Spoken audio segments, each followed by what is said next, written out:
You know, this life isn't as black and white, all good and bad, right and wrong, as we tend to think. It's complex, and we're all just humans trying to make sense of it. So, if you're wanting more unity and love in this world, and are ready to step into curiosity, then join me, Bryn Erickson, on Middle Ground. And if you're willing, please leave your biases and preconceived outcomes at the door. Hey everyone, thanks for being here. So excited for this episode. I am bringing you my little brother, Ryan Liston. He's one of my favorite people and one of my best friends. So I'm really excited to have him today. He and I were both raised in Latter-day Saint households with pretty standard, traditional beliefs and upbringing, rules, expectations, and I am currently an active member of the Church of Jesus Christ of Latter-day Saints, and Ryan's path took him a different way. And we're going to talk about his beautiful and hard and overcoming story today. And I'm really, really proud of him and the hard work that he has done to get to this point where he feels peace and more confidence in where he is at and the decisions that he has made. So thanks so much for being here, Rye. Yeah, Brinny, thank you. So happy to be here. Thanks for having me. I'm excited to be on with you. Yeah, in fact, you mentioned that you took some time to journal about some of the questions I had mentioned maybe we would talk about. And how was that experience for you? It was really lovely. For anybody who, well, I guess it's probably not for everybody, but journaling has been a very key for me as I've, gone through life. But in my transition, it has been very key for me when I've needed to be able to really just download everything. It's really healing. It's really nice. And it was fun to do because my experience over the years has changed. Every single time I quote unquote tell my story to friends or family or whoever, it changes. And it was fun to journal because I realized just how much it had changed since the last time I had done that. I had done the journaling. That was probably a couple of years ago. And it felt pretty substantial. Actually, it felt like the biggest change that has happened so far. Yeah, it was fun. It was very fun. Yeah, and that was awesome for you to be like, it was actually a really good experience rather than having lots of angst and not wanting to do it or being afraid of what you would see on the paper. Yeah, I used to be that way. Right. I have experienced that, but now I don't. It just feels true. It feels real. I'm not arguing with myself in the same ways that I have in the past. And I mean, there is still definitely some of that, but it's not in the same way that it has been. So it is nice. Yeah, that's so beautiful. Yeah. Rye has been really good about letting me be an integral part involved in his journey, and we've had very open and beautiful conversations and shared our perspective and been there for each other. And yeah, it's been cool to see each other evolve into who we are at this moment. 100%. It's been fun. Right? I can still remember the first time we talked about this. You were living in Tucson, Arizona, and I came down to visit and was all squeamish about telling you and Dallin that I don't think I believed in the same God anymore, and that I was having questions, and you were full of grace. You just gave me a lot of kindness and a lot of care, and that was everything I needed. And anyway, that was 6 years ago now, probably. Wasn't that 2020? You crashed in my apartment for a couple weeks? The first time, well, actually, yeah, it was 2020, so it's been 5 years. It's been 5 years now since that first conversation. We've had a lot since. Yes. We had a 4-hour conversation last week where we were just hashing things out. What did we talked about, like morality. We talked about, I don't remember what else, but we went at it. We just keep it running. It's awesome. We do. Okay, and I hope to have Rye on for future episodes so you can hear us rambling about certain topics and getting open and sharing our different perspectives. And because we do that a lot. In fact, after I started this podcast, this last conversation we had, we're like, we should have recorded that podcast or this episode for an episode, and it would have been really good dialogue. But that's okay. Now we know better, and we're more prepared. Now we know better. But anyway, So here we go. Let's get Ryan to know, or get everyone to know Ryan better, because he's probably going to be around, and his story is awesome. So, all right, so to start, Rye, when did you distance yourself from the Church of Jesus Christ of Latter-day Saints? Yeah, that's a really solid question. The beginning started when I was in college at BYU, Brigham Young University, an LDS Church university, and it started when I was sometime between the age of 21 and 22. Really is when it began. I'm not exactly sure when in there, but my journey began there. And it was with a few different basic questions of like, do I really believe what I'm going to church for and what I'm talking about? But the foundation was actually around God, which was really interesting. I know you asked me kind of when. I don't know if you want me to say more about what it looked like, but when, I guess, would have been when I was 21, 22, so that would have been 7 to 8 years ago. Okay. So was this post-mission, or were there things that maybe happened on your mission that kind of catapulted? Yeah, this was mostly post-mission. I do recall a couple instances on my mission that I just was like, do I actually believe what I'm saying? Do I believe what I'm telling people? But at the time, because of the way that my personality is, I'm really, really good at following rules and really, really good at, like, at least I used to be really good at, just like when I grasped onto something, I was a diehard at it. And that's how I was about being a missionary. And so when those thoughts would pop into my head of like, do I believe this? I'd be like, no, you're a missionary, and just push them out of my head. So there were a couple of those, but I didn't think about them. I didn't dwell on them. I didn't let myself continue to peruse them until later. Okay, so on talking more about who you were prior to your transition, what was your relationship like with the church? It was really good.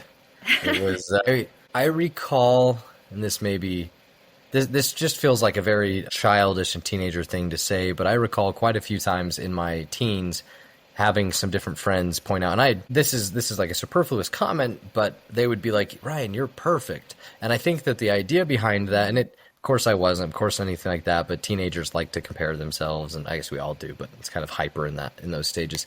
Yeah. But at the time, it was very much around like, you do everything right. You show up to everything. You have all the callings. You're the president of the different quorums. You're of the different organizations. You help run firesides, and you're the seminary. You're in the seminary presidency, and you go to seminary every day, and you love it, and you memorize scriptures, and you read your.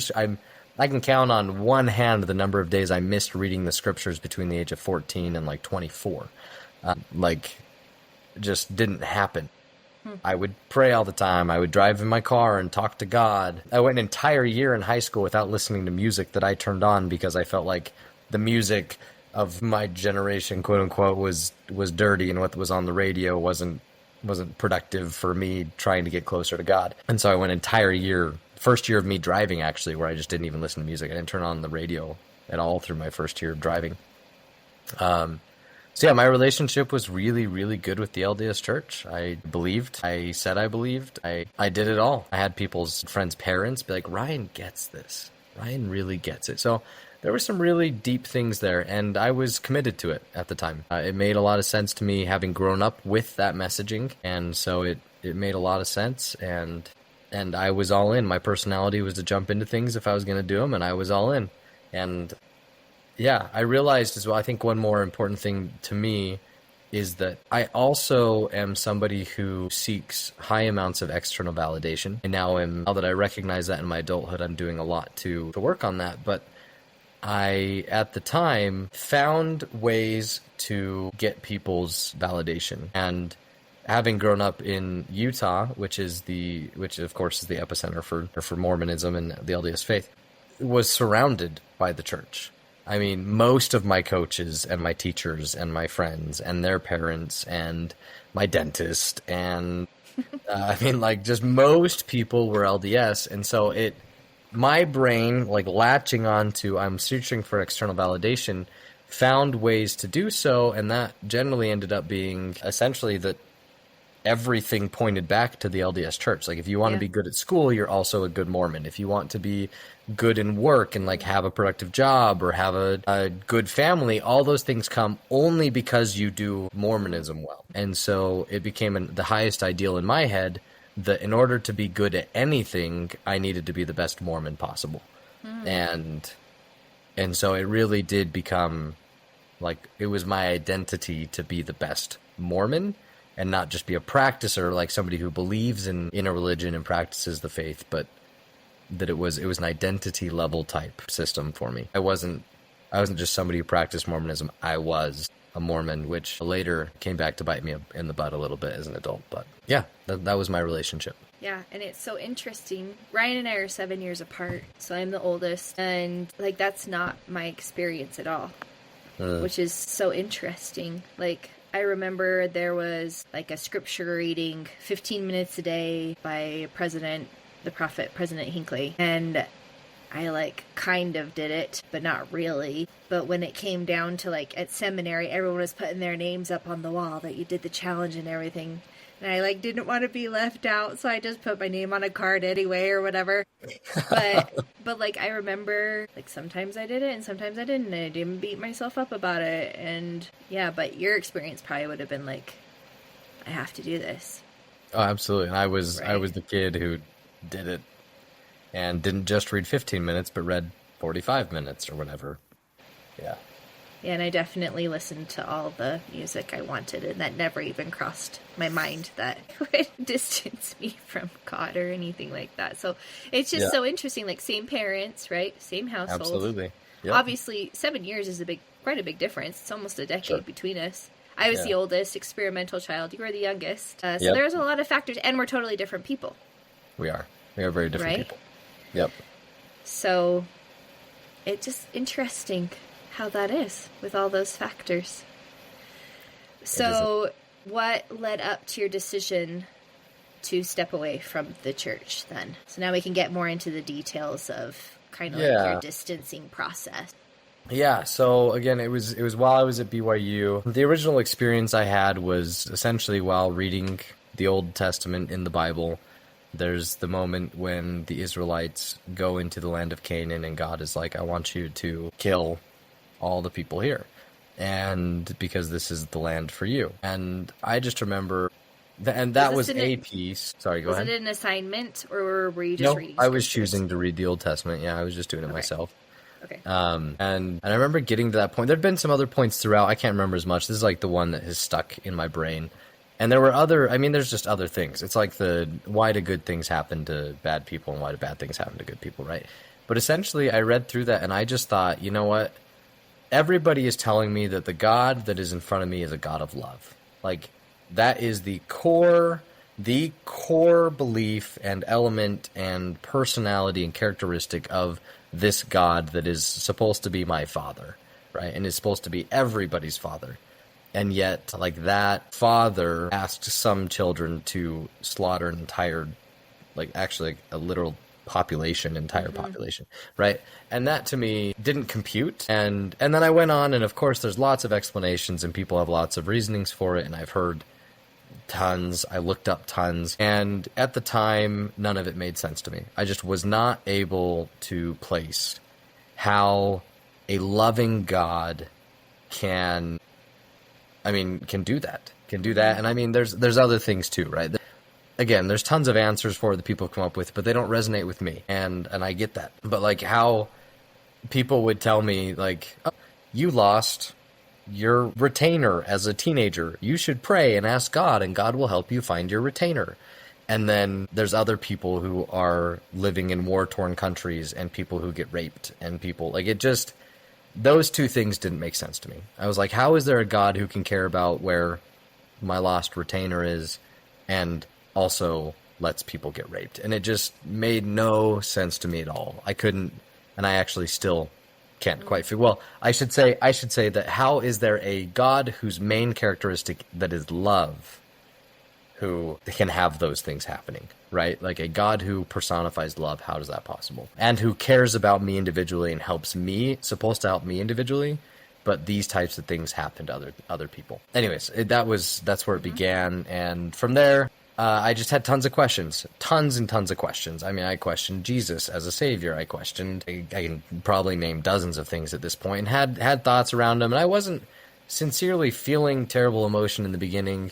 I would go to classes and I would raise my hand and ask professors. I'd go to my religion classes and ask those professors. I'd send emails. I'd talk to my bishop, and I was talking to friends, and I would find some answers that satisfied me, and a lot of things did, but there were just some that I could not get satisfied with. And in the end, I just kept getting more and more frustrated and annoyed. And I would go to church, and instead of feeling any type of peace or any type of calm, people would say things, and I would just immediately have an argument for whatever they said.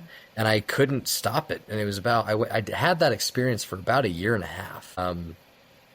And no matter what I did, I just found myself not being able to believe anymore. And actually, that was one of the most challenging things for me, is I could not understand how to believe what I used to believe. I couldn't understand how to believe in this God. I couldn't understand how to believe in a savior, an atonement. I couldn't understand how to believe in some other things. And I spent almost 2 years, probably almost weekly, sobbing to God on my knees, begging him to help me understand how to believe, and going to the temple. And like I said, I was still reading my scriptures daily. I was at BYU, I was attending classes, I was going to religious classes, and I couldn't understand how to believe anymore. And I was tired. Honestly, the point came that I just was tired. And I just thought, this isn't helping. I'm actually falling into a deeper and deeper state of depression and sadness and anxiety. And no matter what I do, whatever I try to release, or whenever I try to doubt your doubts before you doubt your faith, I just couldn't do it. And so at some point, I just stopped going to church because it made it so much worse. And that's where I stopped going to church 4 years ago now. Actually, 4 years ago, probably. It was 2021. 6 weeks. Yeah, 4 years and 6 weeks, something like that. So, yeah. Yeah, I remember you were very angry and frustrated and sad and very anxious and depressed. And that has kind of ebbed and flowed throughout your journey, because then your journey, maybe let's talk about that too. So your journey, once you decided like being at church wasn't helping anymore, you started seeking help, professional help. Mm-hmm. And what did you conclude? Well, I guess you concluded that it was that identity piece, right? Yeah. And then that started a whole nother journey of you coming to realize who you were as an individual. Yeah. Period. Like, who is Ryan Liston? Do you mind diving into that a little bit? I would love to. Yeah, that's a good topic for me. Okay. The identity piece has been difficult, because it's a slow process to understand yourself when you feel like everything is new. Essentially, what happened for me was when I started moving myself away from the LDS church, that identity that said that in order to be good at anything, literally, school, work, friends, family, relationships, community service, to be good at anything, you have to be a good Mormon. That was now gone, essentially, right? Like I just didn't know how to do it to be a part of that. And so now it all disappeared. I remember like to the point of when I finally realized that it was an identity piece was my last year at BYU. And I stopped attending the church about 9 months after I graduated, but it was my last year at BYU at some point that the identity piece came about as I was working with professional help and whatnot. And it was actually interesting. The therapist I was seeing point blank looked at me after we'd been together for about a year, and he just said, "You know what? I almost never tell people I quote unquote a diagnosis of some sort." He's like, because I don't feel like it's usually helpful. He's like, but then I had already been musing about this, like, man, like I just don't feel like anything anymore. I feel no purpose. I feel no connection to people, to school, to work, to having. I didn't care about the future. I didn't have any idea of the future. And so I was identifying all these things, and he just goes, "You know, I think you're in identity crisis." And he's like, "Maybe I'm wrong, but let's explore that." And once we started doing it, and I started learning more about what that can look like clinically and things, and it's not a clinical diagnosis, it's nothing like that, but I started reading more about what that looks like, and I just like checked every box, bam, bam, bam, bam, bam, and I was like, okay. Like, this really is it. I'm fundamentally need to reinvent who I am. And not completely, right? Like, but it also meant going back and picking the things that worked from the past, and also shedding the things that didn't work and finding new things to replace them. So I remember walking around, I was on BYU campus at one point, and this just kind of shows the level to which I didn't feel like I had an identity. I didn't know myself anymore. I was, 24 years old, and I'm walking up the stairs of the business school at BYU. There's a big staircase in the atrium, and I just remember thinking, why should I be honest? Like, does it matter? Does it matter to be honest? Why don't I just lie all the time? And I didn't have an answer. I legitimately didn't have an answer. I had nothing inside of me that could say why honesty was actually important. That wasn't there anymore. And so the journey has since been slowly to rebuild what an identity is, which there's not a handbook for rebuilding identity. And so it's just a very slow process and rather painful process, frankly, I take it one day at a time, I guess. And I'm better at being cognizant of it, conscious of it, and purposeful in it, sometimes more than others. And yeah, anyways, there's the basic behind how it started. So what does that look like when you do come up against something that you don't have an answer to? Like, how do you handle that now? Yeah, so one of the differences now is I do have a base level identity that I didn't have like 5 years ago. And what I mean by that is I have now decided, after literally re-examining the world, I literally have spent days where I just sit there in a public place and just look at people, look at what's going on, and just think, what about this matters to me? What about this matters? Do I care about community? Why would I care about community? What does that look like? What matters in this instance? What do I want to matter? How should it function? How can it function? How does it function? And I hash these things out because I honestly just don't feel like I have it from my childhood anymore. Even though I know it's there, I can't tap into it in the same way. And so I go through and I just hash these things out, and I've just basically reformulated each of those things. I've come up with reasons why I think the way that some of the pieces of society work are good and some aren't, and the ways that I want things to be. And so I've created kind of like a base level identity that I now can work from. And that identity essentially feels like kindness is very important, integrity is really important, and I have now decided that honesty is very important, and care for people. I know that's similar to kindness, but I feel like it's a little bit different. And so those 4 traits kind of I now have a fundamental identity that is those things. And it's taken me time to get there because I've had to have trial and error and hurting people and not hurting people, and also realizing, anyways, just a lot of things. And seeing the effects of dishonesty and seeing the effects of honesty and deciding that I want this type of life and this type of world and to be this kind of person. And so now when I come up with against something that I don't understand, I now can just sit back, and it's hard to do, and some days I'm bad at it, but some days I'm really good. I just sit back and I think, with who I am and who I know I want to be, how do I approach this? Mm-hmm.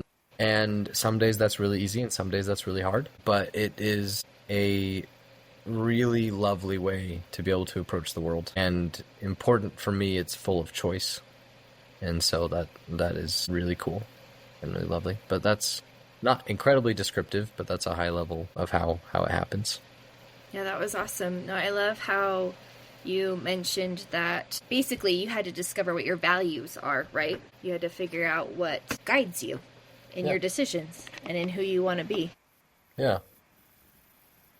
So that's great. I remember one time you asked me, like, Bryn, how do you know what you want? And I was like, huh? Like, I don't know. Let me think about that for a second. Like, I love that you remembered that. It was such a good question, and I've thought about it a lot. Like, how do you know what you want? And it's almost because all of us have different desires and preferences, and I just concluded, like, sometimes that's even trial and error. Like, do I want this thing? I don't know. Let's try it and see if that creates a result that I actually am okay with. And if it's not, then clearly I don't want that anymore. And like, our preferences can change and our circumstances can change. But have you discovered what you want out of life now? My quick answer is no. My quick answer is I still actually don't know. And that is one of the most painful things for me, is still feeling like I don't actually know what I'm doing with myself. That being said, the longer answer, the more in-depth answer is there are some things that I do know. I actually went through a couple-year period where it was probably about 3 years where I wasn't very interested in living anymore. I wasn't giving up, but I was, again, when there isn't much of a baseline self to who you are, there isn't much reason to keep doing this thing daily. And I decided through that, though, that it was still worth pushing on and still worth hanging on to. And after a few years of just kind of sitting in a baseline funk, like a bottom line area, with some wonderful moments in between, right? Like, it's not like every day I'm waking up, but it was pretty trying for a number of years and pretty just kind of neutral emotion. That after a few years, I finally came to a point where I'd made a choice, and I made a choice to choose to try living. And that was the choice. I said, you know what? I'm clearly not giving up. I'm clearly not doing that side of things. So instead, I'm going to choose to dive in. And I'm going to choose to work on figuring this out. And I'm going to choose every single day to make that the choice. And so I do know right now that I want to keep trying this out. I want to keep pushing at life and waking up every day and saying, let's see what this one has to hold. Yeah, so I know I want that. I'm very hopeful to find some things that I enjoy doing for vocation. I'm still 29, and I don't know what I want to do when I grow up. I've been working a job for the last 4 years that has worked for me for sure, and I look forward to continuing to pursue that. But I think there will be some other things in my future that I'll pursue. I will say I like your vocation choice right now because I get to hang out with you a lot more. So it works flexible. In my favor. I also like it. It's nice getting to sleep on your futon and wake up and be there with your boys, and I love doing it. It was fun. But yeah, I know I want that, and I am now I'm interested in creating community. Community, I think, matters to me. I'm a planner. You know that, but I plan a lot of events and a lot of things. And I think that matters. And I don't know, I guess I would just say, since I'm choosing to live, I just want to experience what this world has to offer. I want to experience relationship. I deeply want to experience partnership. I think experience parenthood would be very interesting. I'm way more of an adrenaline junkie now than I was even as like a teenager or anything like that, and I think that it's now because I'm wanting to just fully experience what my body can experience. Mm-hmm. And so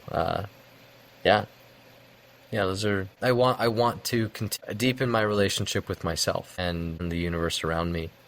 That matters a lot to me. There has been a lot of years of disconnect, and I think that's simply because I was trying so hard to figure out my internal world, and I still am. That there's been a number of years of real disconnect from the external world, and I am working on changing that. Yeah, I guess there's quite a few things I now know I want, which is funny, but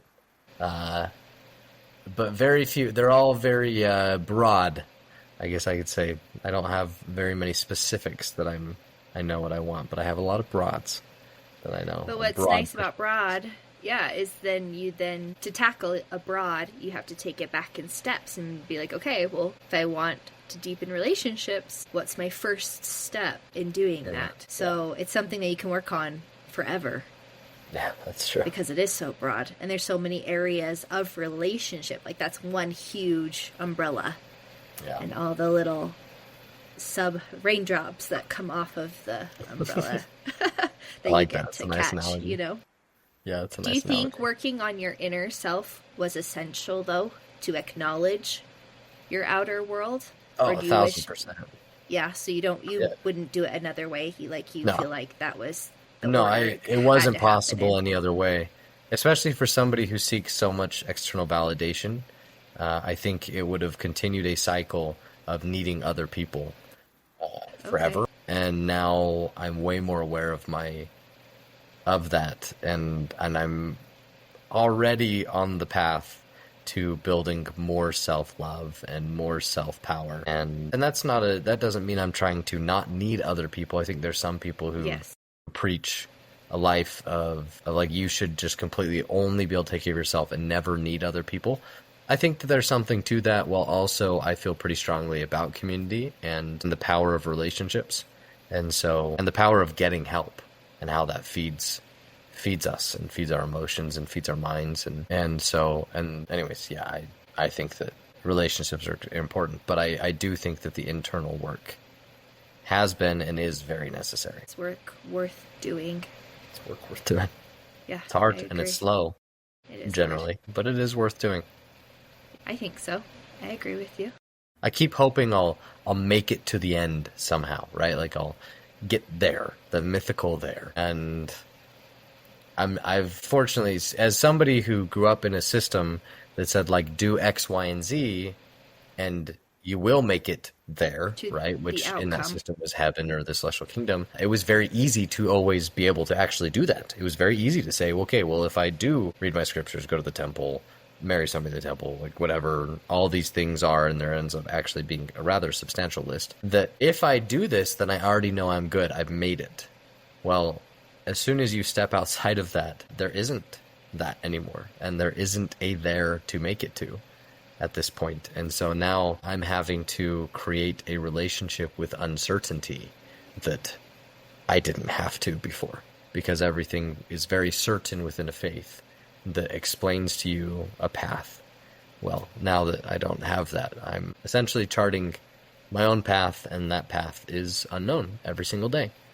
And uncertainty is a new friend, I would say. We are young in our relationship, and I'm getting more and more comfortable spending time with uncertainty. That's awesome. I love that. That's beautiful.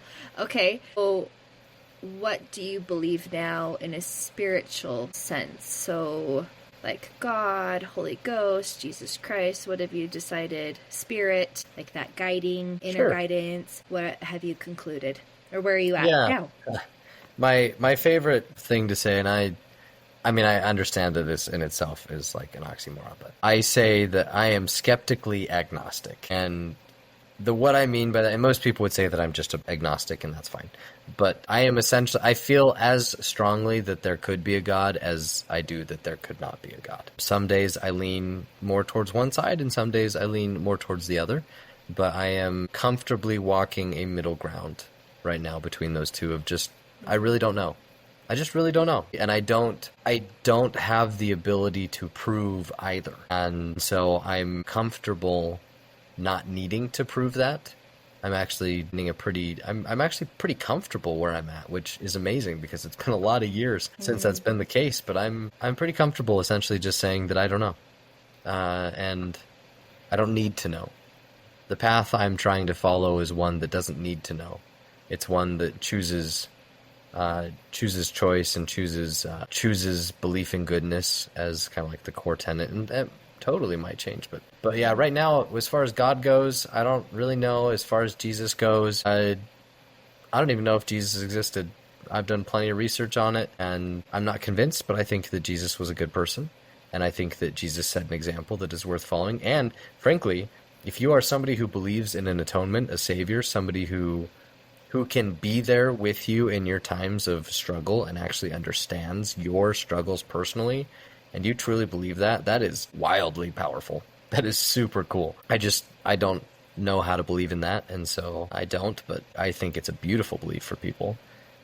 Do I believe in a spirit? Do I believe in a connection to something greater? There are some days that I would like to, and there are some days that I just don't have much of an inkling towards it in any direction. I'm just like, I don't really think so. I don't think there's anything out there. And there's some days that I do miss a connection with a divinity, with something out there that I can be connected to. I just have not, A, figured out how to believe in that thing, and B, figured out what that thing could be or could look like. Because like I said earlier, one of my core disbeliefs is I don't know how to believe in the one that I used to believe in. And so I haven't figured out what to replace it with, if anything. So when you come up against something hard, how do you overcome that now? If there's not an atonement to hold on to, or a divine force to glean strength from or insight from, how do you overcome hardships and challenges now? Yeah, it's a really solid question. Fortunately, I haven't come up with I haven't come up against too many like just tragic experiences, right?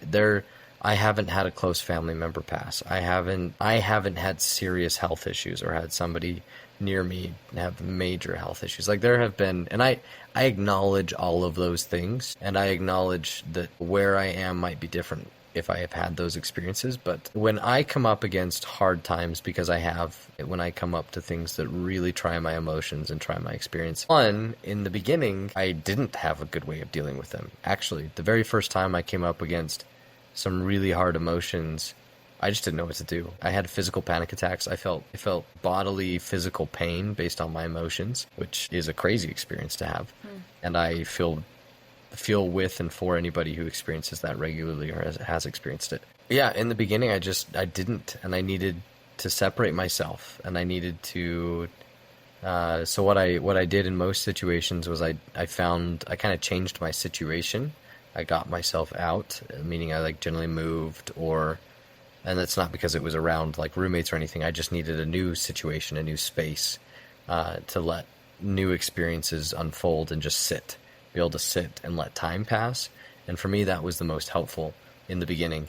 And as I have had more negative experiences that have tried me and been difficult, I've essentially learned that, and I've also gotten older and I've talked to more people who've had difficult experiences and seen and just kind of acknowledge now that the world works in that way. The world functions in difficult experience, right? That's what happens to people. And so the types of experiences that I can fathom experiencing, I've now been able to approach them and look at them from a lens of having already gone into the dark and come back out to the light, right? Gone into a place of really rough emotion, into a place of darkness. And now I have done it enough times that I recognize that every time I'm able to come back out to the light. It just happens. Even though in those moments I feel stuck, I feel like I can never get out. The pattern has now been that I do, right? And so I'm able now to just look at my life as a cycle of I'm going to experience hard emotion. I'm going to experience things that are difficult, and I'm going to experience them. And it will be hard in the moment, and I will come to a place to get out of them.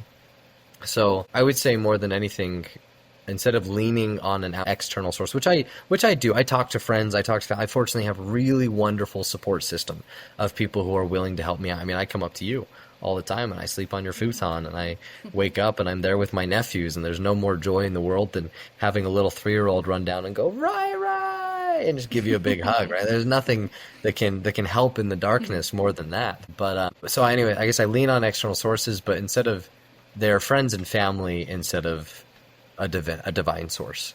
And then I also lean on my own experience as well. So I lean on my own experience, meaning what I just said, having knowing I can get out of it.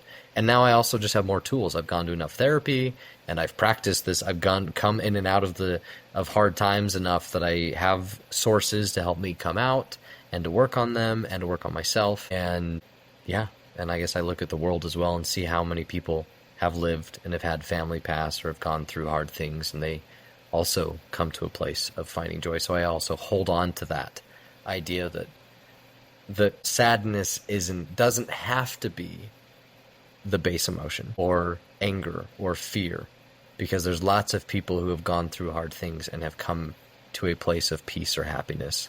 And I just kind of hold on to that thought as a core value in hard times, because I know that means I can too. Yeah, that's such an important principle to hold on to. There's always light at the end of the tunnel and of the darkness. Yeah. And obviously it's hard for us in our extremely privileged circumstances to relate with those who are in enslavement and abuse and are just scared and sad and in circumstances that I can't even relate to, right? And I think of those all the time, and how does this work? How is this just? How is this fair? But one thing I have learned, you have to have contrast in all things. But man, the level of contrast is tough to understand. Yeah, and it's hard, but thank goodness there are people that do care and that do want to empathize and help and serve. And if no one ever experienced sadness or grief or pain, there wouldn't really be as much need for empathy and compassion and service. So even though there are varying degrees of hardship, it's certainly necessary for us to step into those roles. At least that's what I've noticed through my own experience and questioning as well.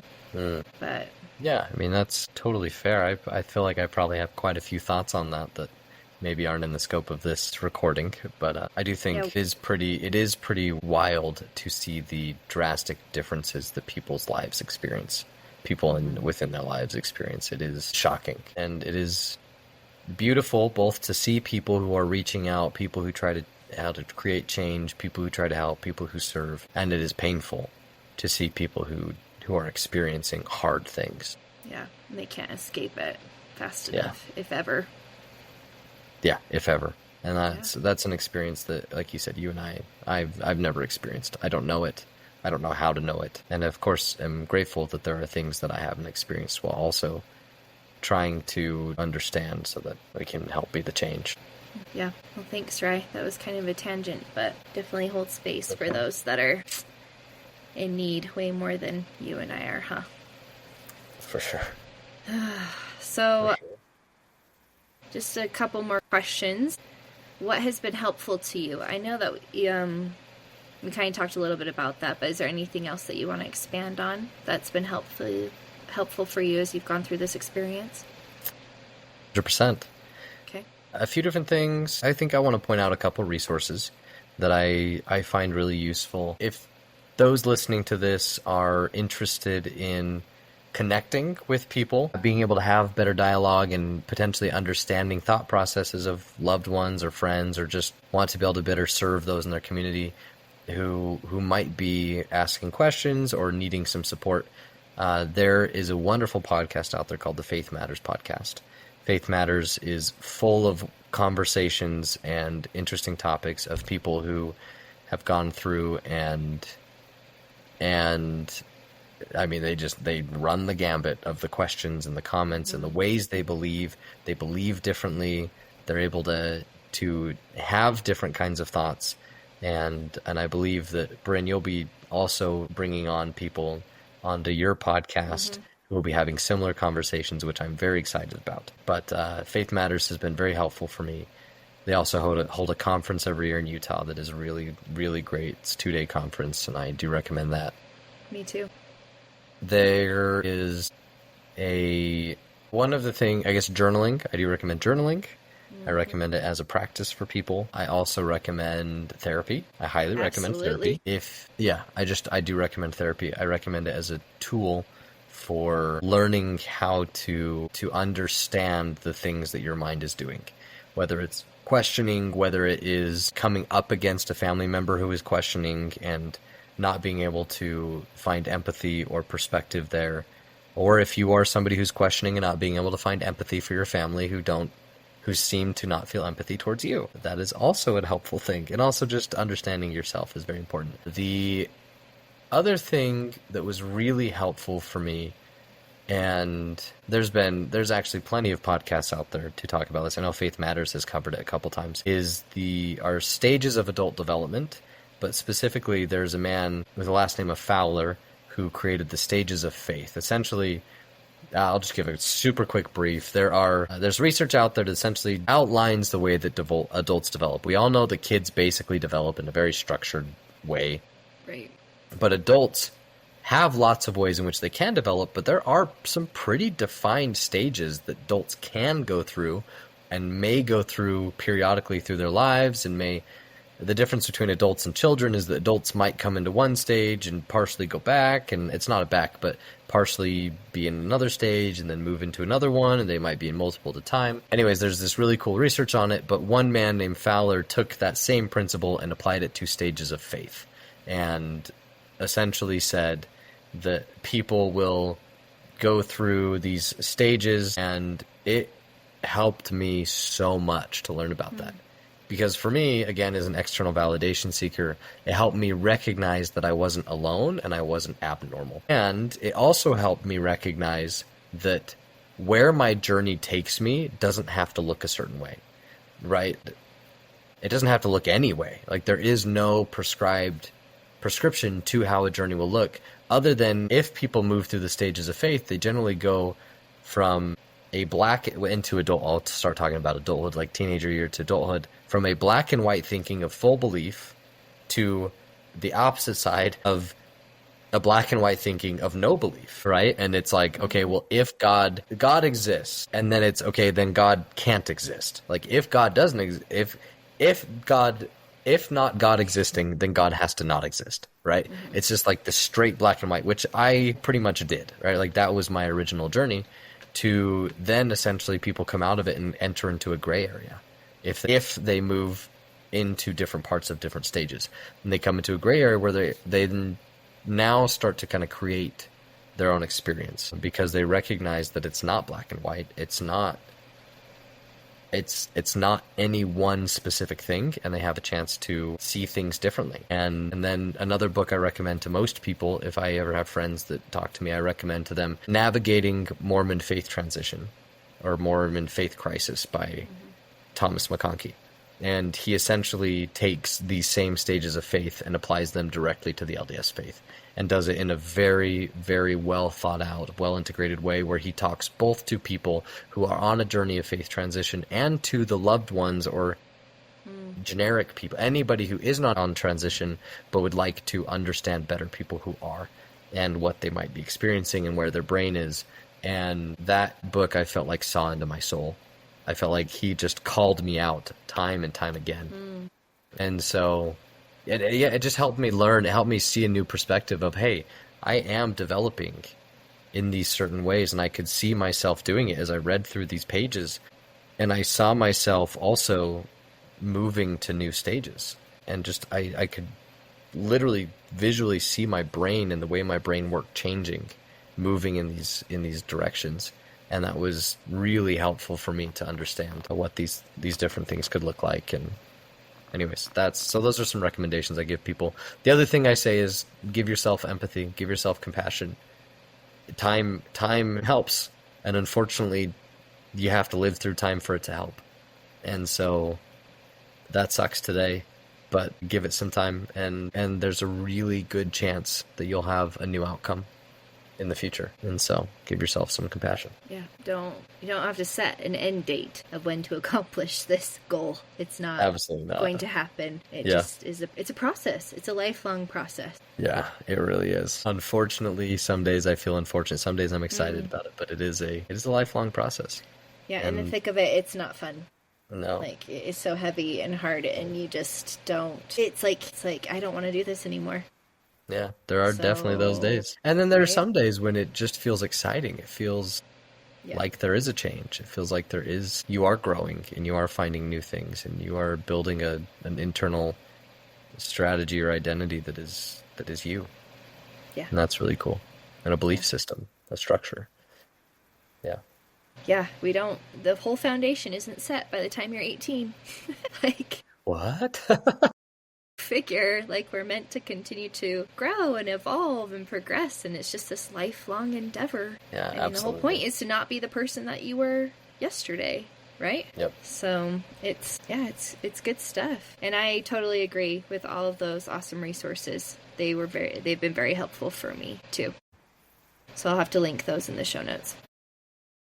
Any other advice other than the resources that you gave? Any advice that you'd give to others navigating their own faith or stepping away from their traditions? Yeah.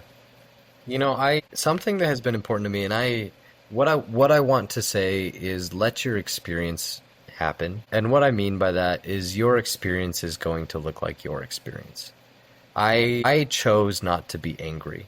I chose to feel anger, but I chose not to be angry. And there are some people who choose to be angry, and there are a lot of valid reasons to be angry in faith transition. And think that what matters is that you follow the journey that you're on, and you let yourself experience what you're going to experience. But you also choose kind of an end. Let me say this: a base emotional end outcome. I'm not telling you a belief outcome. I'm not telling you a religious outcome. I'm not even a way you're going to think.